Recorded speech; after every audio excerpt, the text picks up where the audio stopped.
Welcome to Easy Sketchy.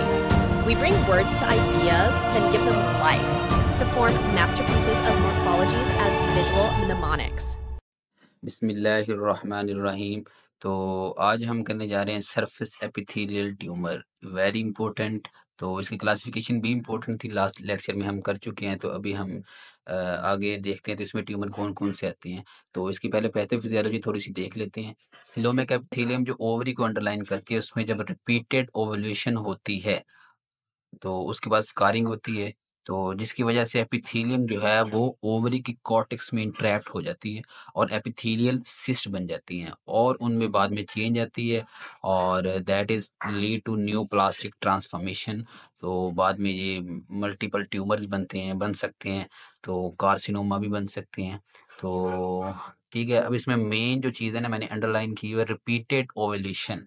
ठीक है, जब ओवल्यूशन जो बार बार होंगी होंगी बार बार कई सालों तक, मगर उसमें वक्फा नहीं आएगा। अब इस रिस्क फैक्टर में देखते हैं कि किन कंडीशन में वक्फा नहीं आएगा। अगर वुमेन जो है नली पैरिटी है, ठीक है, मतलब उसके कोई बच्चा हुआ ही नहीं, तो मतलब 35-40 साल की हो गई, तो 35-40 साल मतलब 15-20-25 साल हो गए लगातार मेंस्ट्रुएशन आ रही है। ठीक है, तो उसमें ज्यादा रिपीटेशन हो रही है, बार बार मेंस्ट्रुएशन, तो इस वजह से सेल जो है वो न्यूप्लास्टिक ट्रांसफॉर्मेशन हो सकती है। उसके बाद लो पैरिटी, फैमिली हिस्ट्री भी हो सकती है, कोई जेनेटिक म्यूटेशन, ठीक है, वो तो किसी में भी हो सकती है। मेन नली पैरिटी और लो पैरिटी यानी कम बच्चे हों। ठीक है, ये अब सीरियस ट्यूमर देखते हैं। जो मोस्ट कॉमन पैथो में आपकी चीज होगी वो सबसे इंपॉर्टेंट होगी। अब सीरियस सबसे कॉमन है, सबसे इंपॉर्टेंट है, इसकी 3 टाइप्स हैं, बिनाइन, लो पोटेंशियल और मलिग्नेंट। और 96% में TP53 म्यूटेशन होती है। और आगे सिस्ट एडिनो कार्सिनोमा, क्योंकि सिस्ट एडिनोमा भी होता है, कार्सिनोमा भी। और जो कार्सिनोमा है इसकी प्रोग्नोसिस पुअर मिलती है आपको। आगे हम देखते हैं म्यूसिनस ट्यूमर्स, ये इसका काउंटर पार्ट ही कहते हैं, बस इसमें जो है उधर सीरस प्रोड्यूस होता है, इसमें म्यूसिन सेक्रेटिंग सेल्स होते हैं। बिनाइन, लो पोटेंशियल और मलिग्नेंट, इसकी भी 3 वही टाइप्स हैं। लेकिन इसकी जो कार्सिनोमा का होता है वो उसकी बेटर प्रोग्नोसिस होती है, सीरस की पुअर थी। अब एंडोमेट्रियोइड उसके बाद हम देख लेते हैं। ये मोस्टली एंडोमेट्रियोइड नाम इस वजह से है कि एंडोमेट्रियोसिस के साथ आपको मिलता है, जिसमें एंडोमेट्रियोसिस होगी उसमें ये भी आपको मिलेगा। अब ट्यूबुलर ग्लैंड्स जो हैं इसमें जो सिस्टिक लाइनिंग के अंदर मिलते हैं, इसकी भी 3 टाइप्स हैं, बिनाइन, लो पोटेंशियल और यूजुअली मलिग्नेंट।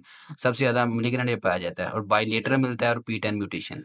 आगे ब्रेनर ट्यूमर है, अबंडेंट स्ट्रोमल कंपोनेंट इसमें आपको मिलता है, साथ ही ट्रांजिशनल एपिथेलियम, ये सिर्फ इसी में मिलेगी ट्रांजिशनल एपिथेलियम, और ये यूनिलेटरल होता है और मोस्टली बिनाइन मिलेगा। और इसकी भी 2 ही 3 टाइप्स हैं और म्यूकस सिक्रीटिंग एपिथेलियम इसमें होगी। ठीक है, ये आपने सिर्फ एमसीक्यूज पॉइंट मैंने अभी आपको बताए हैं। तो अभी हम जो सीरस है उसकी मॉर्फोलॉजी देख लेते हैं। तो अभी आपको एक फीमेल दिखाई गई है, ठीक है, जो कि पिन्नियां बना रही है। ठीक है, हमने पिन्नियां याद रखनी है, दूध की पिन्नियां। अभी हमने बच्चा इसलिए दिखाया है ताकि हम इसे कह सकें that she is a mother. तो मदर को हम कहते हैं मोम। ठीक है, मोम।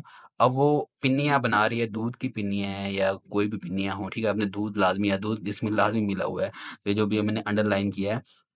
तो ये जो इसके आप मैंने इस मोम और ये बॉडीज बना रही है, ठीक है, या पिन्नियां बना रही है, इसे आपने रखना स्मोमा बॉडीज। ठीक है, अब आप पहले हम ग्रोथ देखते हैं। ग्रोथ में ये बॉडीज किस तरह की नजर आ रही है आपको, ओवल और राउंड।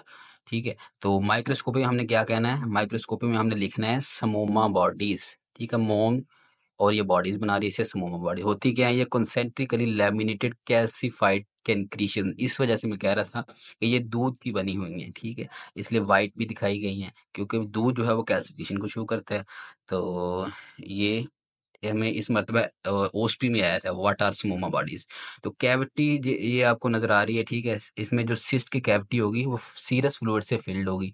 तो ये भी इसका माइक्रोस्कोप बल्कि ग्रॉस फीचर है। माइक्रोस्कोप में ये आपको अंडरलाइन जो की है ये इसकी एपिथीलियम है, ठीक है, वो सीलिया सीलिया से नजर आ रहे हैं ना, तो ये आपने कहना है सीलिएटेड कोलमनर एपिथीलियम। और इसके बाद ये आपको बनाना नजर आ रहा है, ठीक है, अंडरलाइन अभी किया है। तो ये जो बनाना है किसको शो करता है, पिछली वीडियोस में भी मैंने आपको बताया था, ये शो करता है पेपिला को। ठीक है, तो ये बनाना जो है ये दोनों फीचर शो करेगा, ग्रोस भी और माइक्रोस्कोपी। ग्रोस में आपने क्या लिखना है, ग्रोस में आपने ये लिखना है कि papillary projection protruding into the cavity, cavity की वाल से अंदर, आपके बाल्टी की वाल से अंदर को प्रोट्रूड कर रहा है। माइक्रोस्कोप में आपने लिखना है पेपिलरी फॉर्मेशन, ठीक है, मल्टीपल पेपिलरी फॉर्मेशन, ये जितनी ज्यादा पेपिलरी फॉर्मेशन होगी आप कह लें कि उतना ही मेलिग्नेंट आपको आपका ट्यूमर होगा या कार्सिनोमा। अब हम इनकी बुक वाली डायग्राम देखते हैं। इसमें ये सबसे पहले ग्रोस में आपको 3 दिखाई गई, सीरस की, बॉर्डर लाइन, सिस्टेडिनो कार्सिनोमा और एंड वाला भी बॉर्डर लाइन। तो पहला देखें, इसमें आपको कैविटी को जब ओपन किया है तो अंदर आपको बाहर पेपिला नजर आ रहे हैं, ठीक है, अंदर आपको कैविटी क्लियर भी नजर आ रही है, ठीक है, सिंगल कैविटी। उसके से अगला देखें सोलिड नजर आ रहा है, ठीक है, वो कार्सिनोमा है। उससे अगला जो ऊपर ओवरी नजर आ रही है, नीचे आपको मैस नजर आ रहा है, ठीक है, वो भी बॉर्डर लाइन है। तो ये बस आपके उसमें आ सकते हैं ओस्पी में, ठीक है। तो अभी आपको ये माइक्रोस्कोप में देखें, आप में पहली डायग्राम है ये एडिनोमा की दिखाई गई, दिस एडिनोमा। तो ये जो है इसमें एक पेपीला आपको दिखाया गया है, सिंगल पेपीला है, ठीक है, जो कि आपको स्ट्रोमा मिल रहा है और एपिथेलियम लाइंड है, सीलेटेड कलम एपिथेलियम लाइन।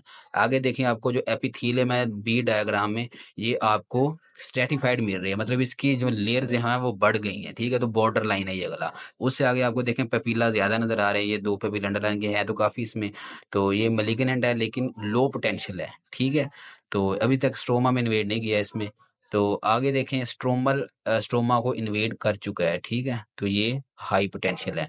तो आगे हम म्यूसिनस को देखते हैं। इसमें देखें आप ये मल्टीपल सिस्ट नजर आ रही हैं और इसका सेप्टा आपको बारीक नजर आ रहा है, थिन सेप्टा, ये अपनी ग्रोस में लिखना है।